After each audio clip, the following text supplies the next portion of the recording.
Rachel from the University of Texas at Austin asks, what's the best law school in the country? And the short answer is Yale. And the long answer is Yale University. Now, the reason that Yale is number one, or the reason it's regarded as number one, is because the U.S. News and World Report, which has been around for 20 years, has had Yale as its number one school for the past 20 years. And in fact, the top 14 has shuffled around a little bit with Yale at the top, but it's also remained consistent for 20 years. None of the schools in the top 14 have ever been out of the top 14.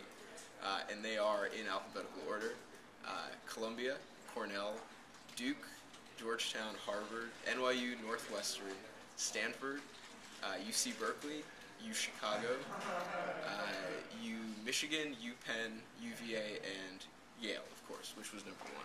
Now, if you're interested in a particular type of law, and not just overall quality or prestige, you might want to look at some schools out of the top 14, or out of Tier 1, for that matter. If you're interested in tax law, NYU is number one, but the University of Florida is number two.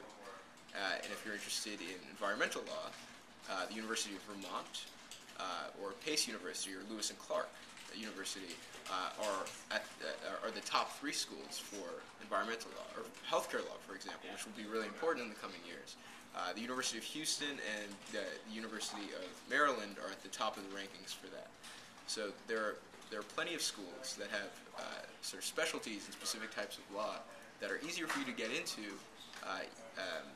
and will be a really good fit for you if you're interested in something specific. So definitely take a look at the U.S.